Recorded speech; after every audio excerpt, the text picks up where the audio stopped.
In today's video we look at samurai warfare explained, duels, armies and sieges. Welcome to our channel, the place where strategy meets history. When most people think of samurai, they imagine lone warriors in full armor, sword and bow in hand, taking on all comers in the name of Bushido. But samurai warfare was more than just duels. In fact, it encompassed everything from massive armies clashing in pitched battles to sieges that lasted for months. So let's take a look at how samurai fought and won their victories, before we get into big battles. Let's talk about duels. Duels were the proving ground for any samurai.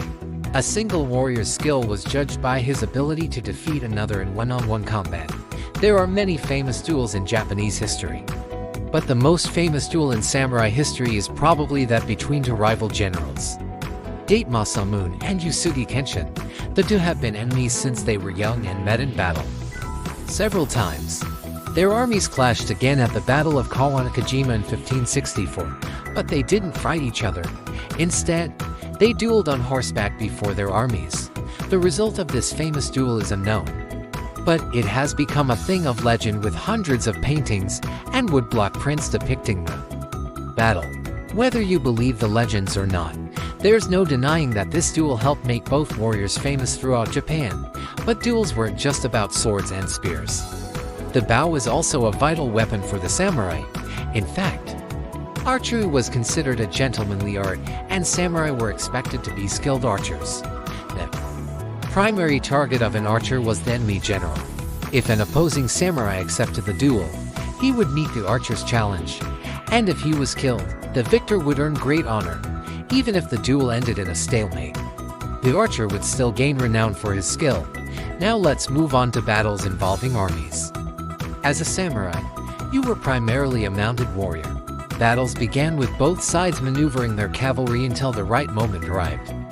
Then the samurai charged forward on their steeds, firing their bows and using their spears to pierce the enemy ranks. If successful, they would cut down the opposing samurai and take their heads as trophies. Once the cavalry had broken through the enemy lines, infantry would come in to mop up the survivors.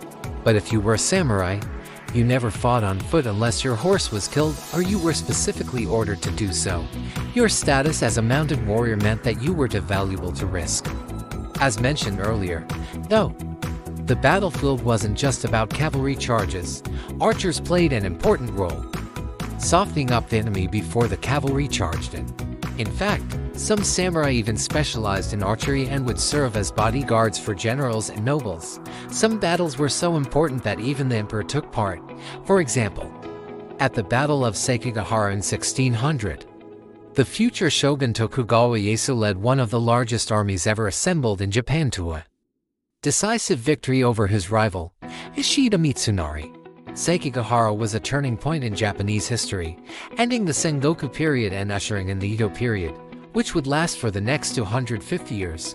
But what about sieges? And like the Chinese, Korean and European medieval warriors of the time, samurai did not build siege engines such as catapults and trebuchets.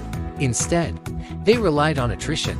By surrounding a castle or city, the samurai would cut off food and water supplies until the defenders surrendered. Sometimes they would storm the castle, but usually they would wait until the defenders starved. Siege warfare was incredibly difficult and often took months to complete, but the rewards were great because entire cities and castles could be raised to the rank of nobility. Throughout history, there have been many famous sieges, but perhaps none so terrifying as the siege of Osaka Castle in 1614 and 15. At the time, Osaka Castle was one of the largest and most heavily defended castles in Japan. But Tokugawa Ieyasu was determined to crush the Toyotomi clan once and for all. He laid siege to the castle, cutting off food and water supplies. But the castle fell under the command of Toyotomi Hideyori, who was only 18 years old when the siege began. Despite being outnumbered and outgunned, Hideyoshi managed to hold out for 8 months. Finally, realizing that the castle was about to fall, he ordered a breakout attempt, but the samurai were defeated, and Osaka Castle fell. The story of the samurai is one of courage, honor, and glory. They were fierce warriors who fought bravely in duels, battles, and sieges. The code of Bushido, which they lived by, demanded loyalty, duty, and self-discipline. Today, we remember them as legendary figures who embody the spirit of the warrior. Thanks for watching. If you enjoyed this video, please subscribe to show your support. We have lots of interesting videos about ancient warfare coming up. See you next time.